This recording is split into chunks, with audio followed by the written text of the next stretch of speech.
ashamed to say that this government has failed us to give us jobs. Graduates are serving tea as waitresses and waiters. Graduates are filling petrol. We know them. Graduates who come out of university can't find work. Two, and this is where the issue is. This is where the issue is. And you won't find one political party making these statements because they don't understand it.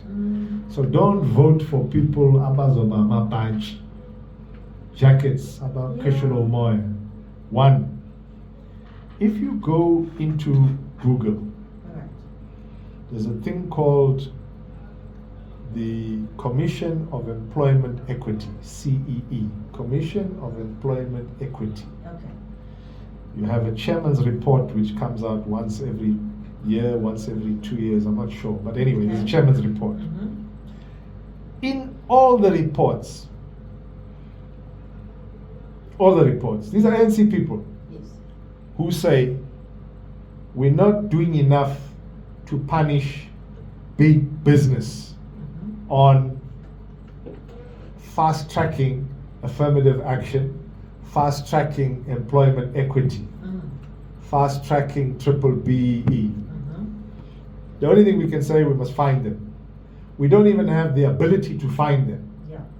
Right now on the JSE,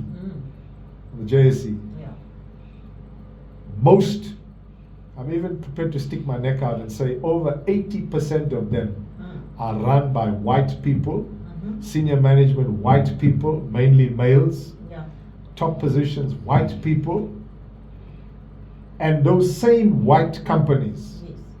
I just read an article yesterday where they were stoning a shop called ShopRite, where a guy stole a slab of chocolate. It was locked in the fridge and he died of hypothermia. Right? Now, yesterday. Now, and you said to yourself, and ShopRite is a multi-billion rand company, and the government is quiet. Why is the government quiet? Because the government knows if they say too much, these white people will tell them that they're going to take their business, it's called economic flight, and they'll take it somewhere else. Yes. But the government is not saying as government, we make law. If you want to go to England, you don't go in Shaumtet or England. You go to England, you take what the English tell you. If you go to Germany, you don't go and do your own thing there. You can't even get into Germany. There's immigration control, there's border control, there's a whole lot of issues. But here, we say, you can make money out of our people. For example, I bought a Lucozade this morning because I go to the gym. Right? In Durban, that Lucozade is 18 rand. Is the price different here? I paid 29 rand for a Lucozade, which is 18 rand. Okay, I know the difference between maybe a supermarket and a filling station or convenience store like a filling station. Are there differences in different provinces? Because we don't have the ability to control food prices. We don't have what we call a food regulatory authority that has inspectors who analyze and see whether there's overpricing. Right? We don't. Overpricing, right? Expiry date on food. Exactly. We don't even have health inspectors. Right? Our people are eating. I mean, I go into a shop. I like cake. Okay. My DP will tell you I love cake, I love ice cream. Right? Yeah. The first thing I ask them, that cake, when was it baked? No, I asked the same question as well. And they look at me and they say, no. This morning. The other one is yesterday. Yes. So I tell them. I appreciate the honesty though. But I tell them, hang on. I tell them, why do you sell yesterday's cake at the same price as today's? Mbuzo, it's a stupid question. Yeah. Right? Yeah. Why do you keep food that's out of date and still sell it at the same price? You know what that is? That is manipulation, that's greed, that's exploitation of voters. And we South Africans are quiet while big white business, including banks, and there's a nice word for it, they are raping us daily. They take themselves on holiday.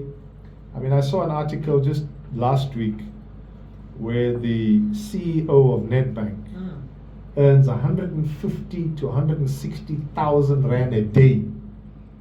A day. What do you do with that money? What is government doing about it? Nothing. Right? Because these same government ministers, not all of them, but some of them, they've got shares in banks. They do. Right? They've got shares in Mr. Price, they've got shares in ShopRite Checkers, they've got shares in Pick and Pay, they've got shares in Sasol. Let me give you an example of Sasol. Sasol used to be when apartheid government was under sanctions. All right. They created their own company, the government, called South African Synthetic Oil Limited. Okay. Let me read it again. S-A, South African. S, synthetic. You know what synthetic means? Not crude oil, coal. Synthetic Oil, O-L Limited. Okay. South African Synthetic Oil Limited. So we produced our own fuel. We sold it. Right? Today we're paying 23 rand a litre of petrol. But the true value of the petrol, can I tell you what it is? Yeah. 12 rand. So why are we paying extra? Because the government says no, the ANC says no, we must pay tax because we must fix roads. Why are we paying tax? Why are we paying tax on petrol? Government gets taxed. Why are we scared to tax big business? If you want representativity of government, if you want or representative government, Yes. if you want accountable government, if you want a government of the people, then you need to ensure that they pay the least taxes, and that worse comes to worse, we tax exploitation, manipulation. You and I discussed this manipulation of the rand. Yes, sir.